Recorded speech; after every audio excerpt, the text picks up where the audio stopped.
안녕하세요. 배당 투자자 두배당입니다. 1월 10일 두배당 계좌 먼저 공개하겠습니다.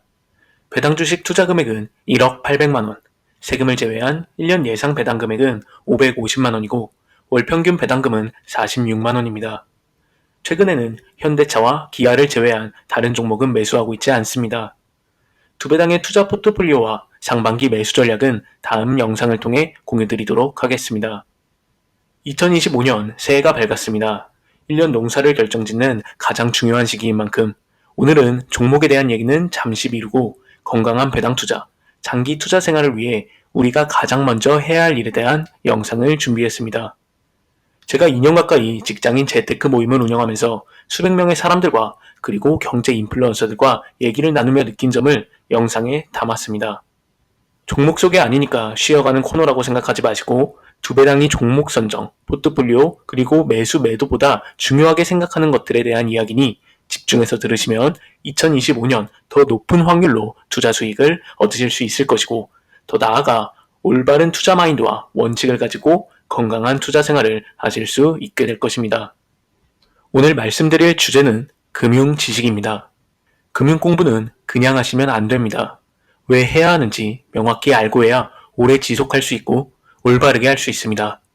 오늘 영상을 보시면 왜 금융 지식을 쌓아야 하는지 명확히 알게 될 것이고 투자 공부를 해야 하는 목적이 생길 것이며 그렇게 쌓인 지식으로 더 훌륭한 투자 성과를 만드실 수 있습니다. 그럼 바로 시작해 보겠습니다. 금융 지식, 즉 재테크 공부가 중요하다는 사실을 이제는 누구나 알고 있습니다. 하지만 그렇다고 모두가 재테크 공부를 하는 것은 아닙니다. 투자를 하는 수많은 직장인들이 아직도 금융 지식과 담을 쌓고 지냅니다. 솔직히 말씀드리겠습니다. 금융 공부를 해야 한다는 생각은 하지만 실제 행동으로 옮기는 사람은 거의 없습니다. 부자는 되고 싶은데 막상 퇴근하고 책상에 앉아 투자 공부는 하지 않습니다. 주식 투자로 돈은 불리고 싶은데 퇴근하고 두세 시간 책상 앞에서 공부할 의지는 없습니다. 부동산 투자로 부자가 되는 꿈은 꾸지만 임장은 가지 않습니다.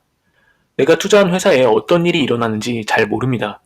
문제는 잘 모르면서도 계속 투자한다는 것입니다. 저도 직장인이기 때문에 퇴근하고 방전된 체력으로 공부하는 것이 결코 쉽지 않다는 것을 잘 알고 있습니다. 퇴근하고 유튜브를 보거나 술을 마시러 다녔고 1년 동안 돈을 거의 모으지 못한 적도 있습니다. 무지성으로 투자해서 손실을 크게 본 경험도 있습니다. 그럼 우리는 왜 돈 공부를 마음먹은 대로 지속하지 못하고 결심하고 실패하기를 반복할까요? 그 이유는 당연히 퇴근 후 능동적으로 뭔가를 할 에너지가 남아있지 않기 때문이기도 하지만 이보다 더 정확한 이유는 금융 공부를 해도 당장 눈에 띄는 변화가 없기 때문입니다. 이것을 미리 인정하고 시작해야 결과가 달라집니다.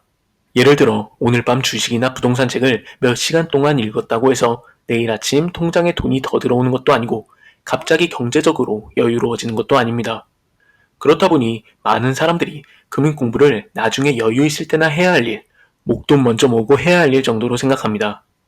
하지만 금융 공부는 매년 새해 목표로 세우는 운동이나 영어 공부처럼 꾸준히 노력해야 그 결과가 나타납니다. 그나마 운동이나 영어 공부는 노력한 만큼 결과를 얻을 수 있지만 금융 공부에 대한 결과는 시장 상황이나 타이밍, 직장이나 가족 문제까지 다양한 요인이 결과로 작용합니다. 때문에 공부를 해도 삶의 변화가 없다는 느낌을 받기 쉽고 지속해서 공부할 동기도 점점 사라집니다. 이런 수많은 외부 요인들은 우리 노력의 가치를 작게 느껴지게 만듭니다. 하지만 금융 공부를 해야만 하는 이유를 정확히 알고 어떻게 공부할지 방법을 안다면 올해는 더 나은 결과를 만드실 수 있습니다. 왜 해야 하는지 아는 것이 귀찮은 몸을 이끌고 책상 앞으로 가는 첫걸음이 됩니다. 저희가 금융 공부를 해야 하는 첫 번째 이유는 자본주의 시대에 살고 있기 때문입니다. 자본주의는 다양한 의미로 해석할 수 있는데 저는 직관적으로 자본주의 사회란 자본이 주가 되는 사회라고 생각합니다. 자본이 많아 경제적 자유를 달성했다는 것은 자본주의 시대에서 가장 큰 걱정거리를 없앤 것이며 삶의 선택권이 주어지고 행복을 더 큰 행복으로, 불행은 작은 불행으로 만드는 힘을 가져다 줍니다. 즉 자본을 얼마나 잘 활용하는지에 따라 내 삶의 환경이 바뀌며 반대로 이를 잘 활용하지 못할 경우 삶의 어려움을 겪을 수 있다는 것입니다. 자본주의 시스템 속에서 돈은 단순한 거래 수단이 아니라 우리의 시간, 선택, 자유를 결정짓는 수단이 됩니다. 결국 자본주의라는 시스템에 살아가려면 돈의 흐름과 자본의 원리를 누구보다 잘 이해하고 빠르게 익힐 필요가 있으며 그것이 바로 금융지식입니다. 자본주의 시대에 살면서 자본을 쌓는 노력을 게을리하는 것은 자본주의 시대에서 내 가족의 안녕과 미래를 방관하는 것과 마찬가지라고 생각합니다. 금융에 대한 무지와 그로 인한 결과가 내 가족을 아프게 할 수 있습니다. 기본적으로 이 생각만 가지고 있어도 금융 지식을 왜 쌓아야 하는지, 왜 돈을 공부해야 하는지 목적이 생길 것입니다. 금융 공부를 해야 하는 두 번째 이유는 투자에서 성공 확률을 높이기 위해서입니다.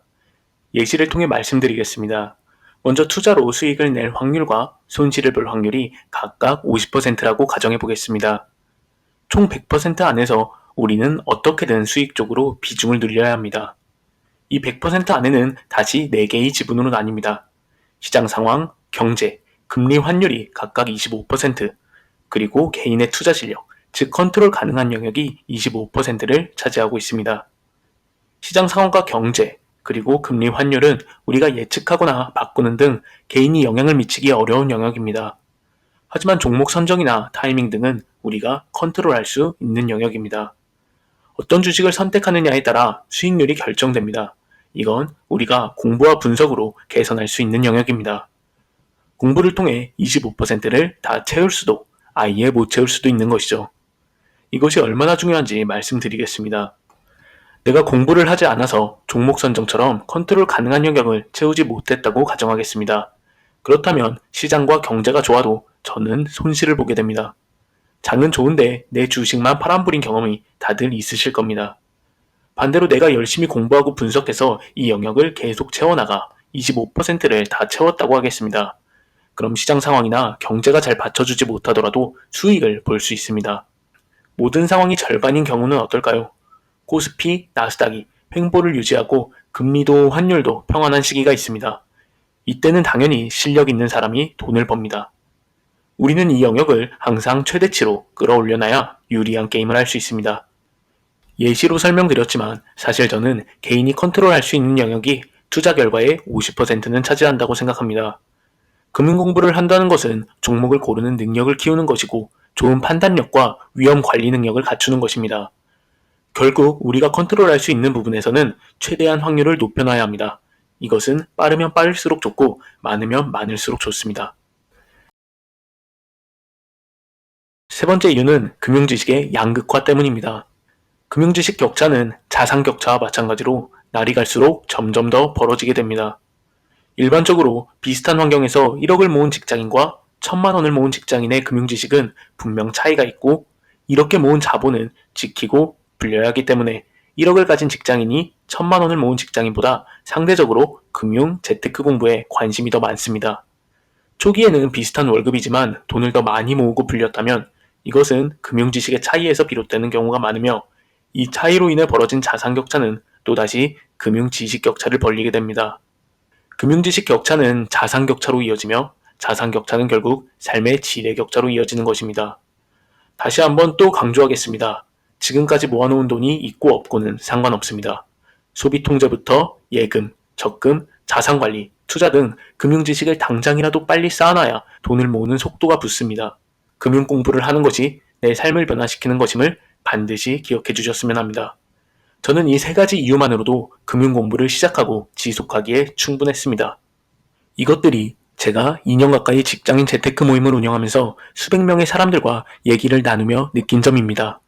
재테크에 관심 있고 꾸준히 공부하시는 분들은 확실히 돈을 모으는 속도가 빠르고 이렇게 모은 목돈을 어떻게 불릴지 계속 더 공부하고 이는 좋은 투자 결과를 만들어내는 선순환 구조를 스스로 만들고 있었습니다. 그럼 이렇게 중요한 금융 공부 어떻게 시작하면 될까요? 저 역시 경제신문, 강의, 유튜브, 책 등 매체 선택부터 부동산, 주식, 연금저축, 펀드, 보험, 채권 등 공부할 것이 너무 많아 뭐부터 시작하고 어떻게 해야 할지 잘 몰랐습니다. 하지만 재테크 모임을 통해 사람들과 교류하면서 그리고 스스로 공부하면서 깨달은 것이 있습니다. 그것은 다양한 자산을 한꺼번에 배우려는 것은 자신을 금방 지쳐서 포기하게 만든다는 것이었습니다. 그럼 가장 효과적인 방법은 무엇일까요? 바로 내가 이미 투자하고 있는 자산부터 공부하는 것입니다. 예를 들어보겠습니다. 적금 예금을 활용하고 있다면 내가 예적금의 장점을 최대로 활용하고 있는지, 좋은 조건에 가입했는지 점검해 보는 것입니다. 그리고 나아가 더 나은 투자처는 없는지 찾아보고 비교해 보는 것입니다. 이때는 목돈을 모으는 단계로 소비 습관부터 수입, 지출 관리 등 다양한 재테크 공부가 병행되어야 합니다. 주식 투자도 마찬가지입니다. 내가 지금까지 잘해오고 있는지 모든 거래 내역을 살펴보며 복귀하는 시간을 가지고, 수익률이 마이너스라면 다른 투자 방법도 고민해보고 어떻게 수익률을 더 높일 수 있는지 공부하는 것입니다. 현재 투자는 하고 있지 않은데 공부만 하는 것은 어려움이 있고 금방 지쳐서 포기하게 될 가능성이 높습니다. 반대로 투자를 진행하고 있다면 공부한 이론을 실전에 바로 적용할 수 있어 공부 효율이 증가하고 투자에 재미를 붙일 수 있습니다. 그렇다면 현재 재테크를 하고 있지 않은 사람은 어떻게 할까요? 초보자일수록 현재 자신의 상황과 자산에 맞는 투자처를 골라 하나에 집중하는 것이 좋고, 이것도 잘 모르겠다면 리스크가 적은 것부터 공부하면서 실천해 나가는 것입니다. 모아놓은 돈이 없다면 소비 습관, 지출 관리부터 적금, CMA 등 작은 것부터 시작하며 재테크에 재미를 붙이면 좋습니다. 저의 투자 원칙 중 하나는 아는 만큼 투자하는 것입니다. 제가 투자처별로 아는 정도가 부동산 40%, 주식 30%, 채권 30%면 투자 포트폴리오도 딱 그만큼만 가져가는 것입니다. 제가 부동산과 채권은 모르고 주식만 안다면 투자 포트폴리오의 100%가 주식으로 구성되어야 합니다. 현금 비중도 마찬가지입니다. 제가 1억이 있어도 투자 레벨이 낮다면 30%만 주식을 보유하고 나머지 현금은 예적금, CMA, 파킹 통장으로 굴리는 것이 맞습니다. 저 역시 욕심이 원칙을 이기려는 경우가 많아 항상 조심하고 있으며 2025년에는 비중 조절에 더욱 집중할 계획을 가지고 있습니다. 2025년 새해가 밝았습니다. 저는 올해도 돈을 다루는 레벨을 올리는데 모든 에너지를 집중하겠습니다. 제가 존경하는 김승호 회장님의 저서인 돈의 속성에서는 돈을 버는 능력, 돈을 모으는 능력, 돈을 쓰는 능력, 돈을 유지하는 능력이 있고, 이는 각기 다른 영역이며 따로 공부해야 한다고 합니다.